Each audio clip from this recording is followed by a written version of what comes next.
All right. What's up, guys? Back with the stimulus update, a good update.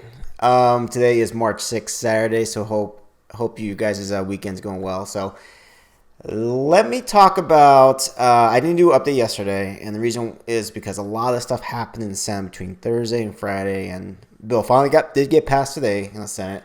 So I'm going to explain how the Senate got here, or why it took 2 days for them to vote yes or to pass the bill. So if you're interested, just only like what's in the bill, fast forward towards the end of the video. I'm going to talk about it then. So let's talk about Thursday and Friday. There were some delays. So Thursday, the bill was presented in the Senate. Next, Republican Senator Ron Johnson had the Senate clerks read out loud the entire bill, which is over 600 pages long. This took almost 11 hours to do. So that was pretty much a delay. So that was March 4th. The Senate clerks finished reading it 2:40 a.m. Eastern Standard Time, Friday, March 5th. So very early yesterday. Friday morning, Senate starts up again. And then basically there's what's called a vote-o-rama. Each political party is up to 10 hours to present amendments to the bill. So first, Bernie Sanders brought an amendment to raise the federal minimum wage to $15 an hour. It did not pass, with several Democrat senators voting no.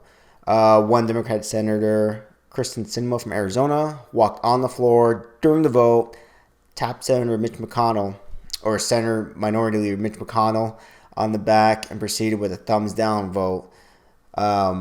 And she's being criticized for her presentation of that. Also, she brought cake, as people were referencing this to Marie Antoinette, who her most famous quote was, "Let them eat cake while her people were starving and had no bread." This was back when the French Revolution, I think, happened.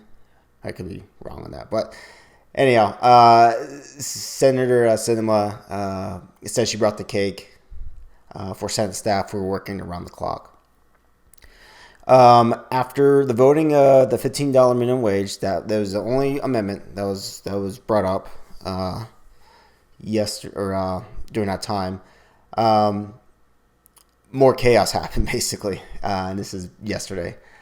So Republicans were trying to convince Democrat Senator Joe Manchin from West Virginia. I've talked about before. He was opposed to the $15 minimum wage increase.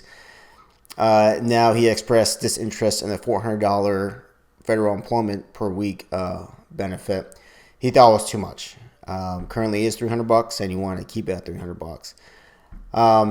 But the key thing is to remember that Democrats need all the Democrat senators to vote yes on this bill in order to get passed. Otherwise, if they lose even just one vote, the bill wouldn't have passed. So both sides are scrambling to bring, Joe Manchin, Republicans on one side and Democrats on the other side. So the Senate went on pause. They paused the session. They paused the vote-o-rama, essentially. Next, Democrat Senator Tom Carper from West Virginia offered to lower the unemployment benefit down to $300 a week and extend it until September. Now, this was done all off camera, so reporters are going back and forth trying to, track down these different senators, see what's going on. All this caused a 9-hour pause in the Senate with the vote-o-rama. So you take the pause and the consideration of how long the vote-o-rama actually lasted. It pretty much lasted almost 24 hours, which is crazy. But today, this morning, finally got passed with 50 to 49 vote count. And it got passed around 12:24 p.m. Eastern Standard Time. So now, okay, that's what's the chaos that happened Thursday and Friday. So it's out of the Senate pretty much. Now let's talk about what's in the bill and some of the changes. I did a video on this previously, but just to recap, the Senate Parliamentarian, that person's job is to look at what's in the bill in the Senate and see if it follows the rules of a budget reconciliation bill. So with that being said, she took out the $15 minimum wage increase, which got voted no again. $100 million extension for the BART train system in Silicon Valley she took out, and also $1.5 million for the Seaway International Bridge between New York and Canada, which was removed. Uh, so that was what's not in the bill for sure. All right. So let's get into the direct stimulus checks. So single filers, if you make under 75K, if you're head of household and you make under $112,500, and if you're joint filing, if you make under $150,000 a year, you get the full $1,400 stimulus check. Now, single filers, if you make over 80K, head of household, you make over 150K, and joint filers make over 160K, you're cut off. You won't get anything.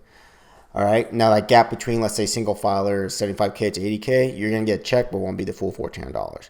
You also get a check for each child you have, up to the age 18, which is $1,400 for them, and also adult dependent, which is also $1,400 each. Going back to what I mentioned before about the chaos yesterday, so there is $300 a week federal unemployment benefits, which is going to be extended to September 6th. Currently, it ends March 14th.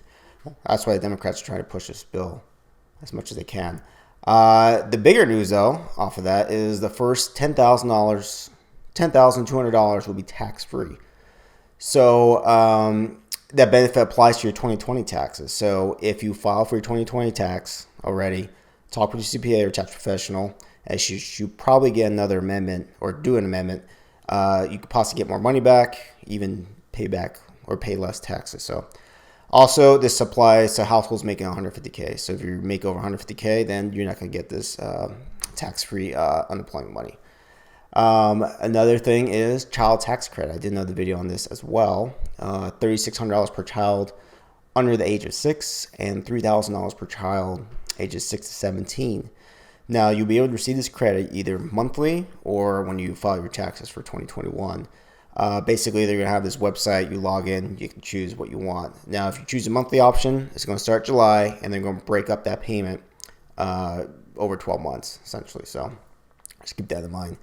What else is in the bill? $350 billion to state and local funding, $7 billion for the PPP program, $15 billion for the EIDL, $25 billion for the bar and restaurant industry, much needed there, $20 billion for rent assistance and utilities, $10 billion for mortgage, utilities, property taxes to help homeowners, $130 billion for K-12 schools, $14 billion for vaccines. So obviously there's a lot more in the bill. I mean, it's a huge bill. There's just some of the highlights in there. So what's the next step? You know, when are you going to get your check? So pass the bill in the Senate. Has to go to the House because they have to pass the same exact bill with all the revisions. The House is planning to vote on this next Tuesday, March 9th. Then it will go to President Biden once it's passed in the House for him to sign the law.